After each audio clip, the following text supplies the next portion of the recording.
أعوذ بالله من الشيطان الرجيم. بسم الله الرحمن الرحيم. الحمد لله الذي منح إلينا بنعمة الإيمان والإسلام. أشهد أن لا إله إلا الله وحده لا شريك له، وأشهد أن محمدا عبده ورسوله. اللهم صل على محمد وعلى آل محمد كما صليت على إبراهيم وآل إبراهيم، وبارك على محمد وعلى محمد كما باركت على إبراهيم وآل إبراهيم إنك حميد مجيد. اتقوا الله حق تقاته ولا تموتن إلا وأنتم مسلمون. أعوذ بالله من الشيطان الرجيم. بسم الله الرحمن الرحيم. يهدي به الله من اتبع رضوانه سبل السلام ويخرجهم من الظلمات إلى النور بإذنه ويهديهم إلى صراط مستقيم. وقال رسول الله صلى الله عليه وسلم: المهاجر من أدرس والمجاهد من جاهد هواه. Kaum muslimin, sidang jemaah Jumat yang diberkahi oleh Allah Subhanahu wa taala, dan terkhusus kepada adik-adik siswa, sesungguhnya momen yang ditunggu-tunggu orang-orang yang beriman kepada Allah di saat datangnya waktu-waktu perintah untuk beribadah kepadanya. Ayat yang khatib bacakan tadi terdapat dalam surah Al-Maidah. Surah Al-Maidah ini adalah surah yang kelima. Al-Maidah maknanya hidangan pada ayat yang ke-16, yang artinya dengan kitab Allah memberikan petunjuk kepada orang-orang yang mengikuti keridhaannya kepada jalan keselamatan dan mengeluarkannya dari kegelapan menuju cahaya dengan izinnya. Kemudian mereka ditunjukkan ke jalan yang lurus. Ketika kita bicara terkait tentang petunjuk Allah kepada jalan yang lurus, maka sesungguhnya kita bicara tentang diri kita kepada Allah Subhanahu wa taala. Adik-adik siswa yang ketika sekarang sedang sekolah merasakan bahwa sekolah itu banyak tuntutan, banyak hal yang dikaji, banyak hal yang dipelajari, banyak hal yang dibaca. Terkadang yang dibaca tidak paham, yang dipelajari tidak mengerti, yang dihafal pun tidak dapat. Bisa jadi itu bukan karena makanan yang salah. Bisa jadi itu bukan waktu membacanya, bukan pada waktu yang tepat. Bisa jadi di saat itu adik-adik siswa membacanya ketika telah menyelesaikan maksiat di hadapan Allah. Maka disebutkan oleh Ibnu Qayyim dalam kitabnya Fawaidul Fawaid bahwa salah satu penghambat dari cahaya Allah, petunjuk Allah itu apa? Yaitu banyaknya maksiat, dan itu bisa mengeraskan hati bagi pelaku-pelakunya. Maka ayat yang khatib bacakan tadi mengajarkan kita pada satu momen bahwa petunjuk Allah itu berhubungan dengan ketakwaan. Ibnu Qayyim menyebutkan ketika menjelaskan ayat ini bahwa antara ketakwaan dengan hidayah itu berjalan sama.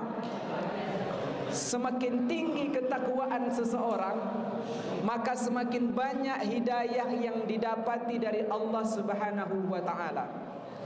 Namun, apakah hidayah awal yang diberikan oleh Allah kepada orang yang Dia kehendaki?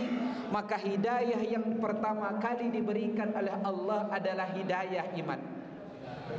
Kalau iman mereka sudah ada, maka mulailah saat itu akan muncul berbagai macam hidayah yang diberikan oleh Allah kepadanya.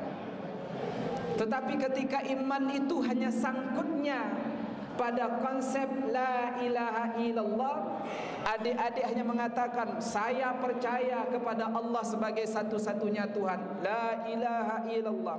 Saya percaya kepada Nabi Muhammad sebagai nabi yang terakhir. Tapi kepercayaan itu hanya sampai di lisan saja. Maka sungguh hidayah-hidayah yang lain itu tidak sampai kepada kita. Maka disebutkan oleh Ibnu Qayyim dalam kitabnya Fawaidul Fawaid, dan termaktub dalam surah Yunus surah yang ke-10 pada ayat yang ke-9. Sayadzakkaru man yakhsha. Maka orang-orang yang takut itulah yang dia akan mendapatkan pelajaran dari Allah.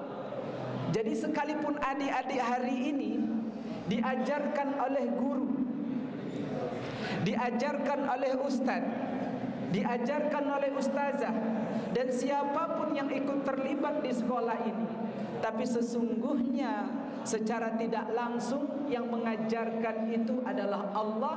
Wasilahnya adalah guru-guru kita, wasilahnya adalah ustaz-ustaz kita, wasilahnya adalah ustazah kita. Syaratnya apa? Syaratnya yakhsha. Apa itu yakhsha? Yakhsha itu maknanya takut. Khauf juga maknanya takut, yakhsha juga maknanya takut. Cuman bedanya, kalau yakhsha ini dia takut kepada Allah, di waktu yang sama dia agungkan Allah. Bagaimana contoh mengagungkan Allah? Ketika adik-adik sedang duduk di sini mendengarkan khatib, pada saat adik berbicara bersama teman-temannya, di waktu yang sama sang khatib sedang menyampaikan khutbah, itu sama artinya tidak mengagungkan kalimah-kalimah Allah. Bisa adik-adik bayangkan pada momen adik berbicara, di saat adik berbicara jantungnya berdetak, Allah yang kasih, mata yang melihat Allah yang kasih, tangan yang menunjuk Allah yang kasih, lisan yang berbicara antara kawan yang lain Allah yang kasih. Lalu semuanya itu milik Allah. Pertanyaan sederhananya, mana milik kita? Tidak ada itu milik kita. Ketika kita berpikir tidak ada milik kita, termasuk adik duduk di sini pun suaranya itu juga milik Allah. Maka salah satu kewajiban dari orang-orang yang beribadah kepada Allah adalah memuliakan Allah.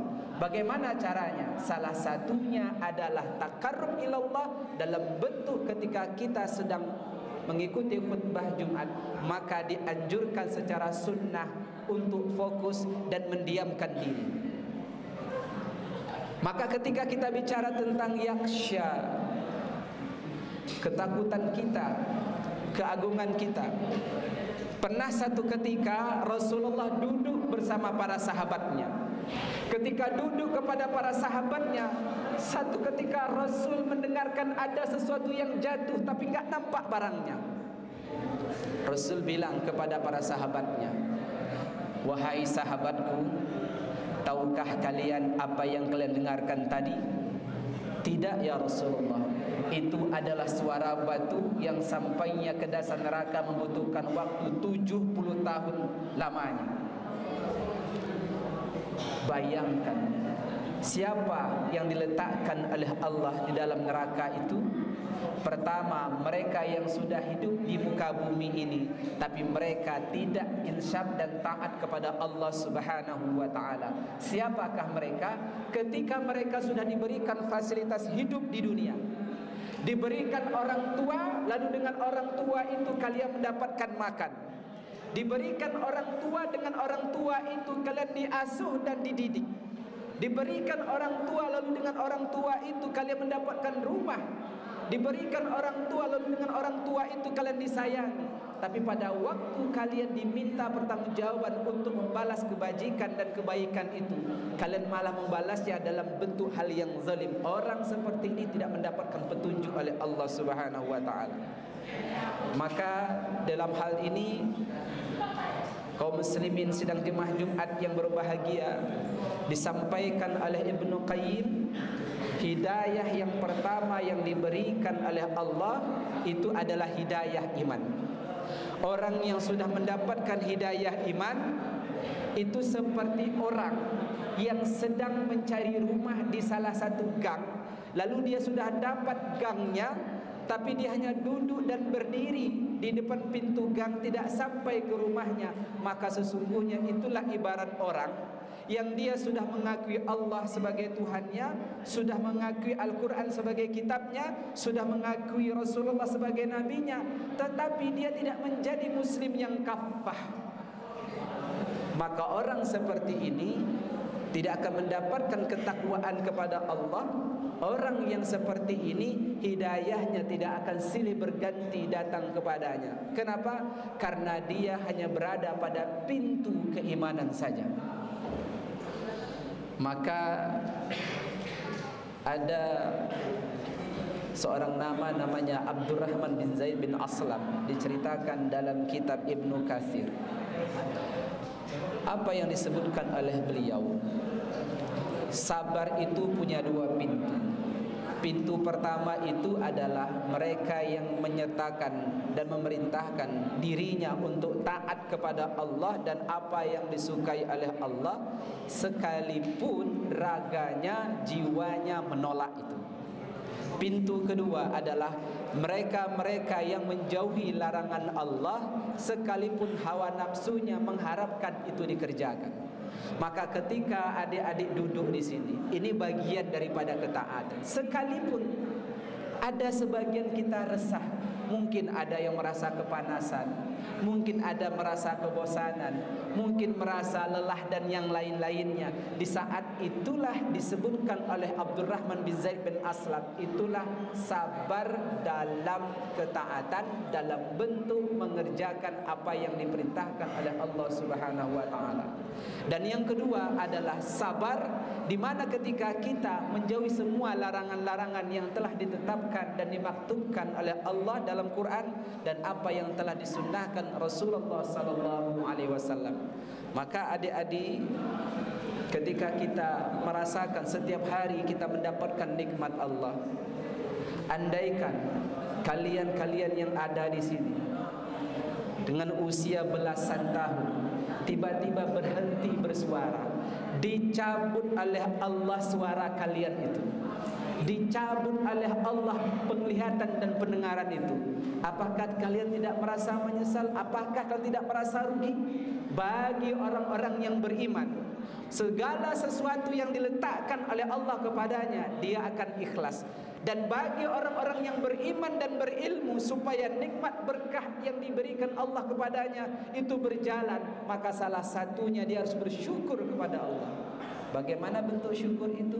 Bentuk syukur itu apa yang diberikan oleh Allah, optimalkan untuk kebaikan, optimalkan untuk ibadah, maka langgenglah nikmat Allah yang diberikan kepada kita. Ilmu, fikiran, tenaga, dan segala hal yang kita miliki. Semoga dengan ini Allah memberikan petunjuk kepada kita. Wastaghfirhu innahu ghafurur rahim.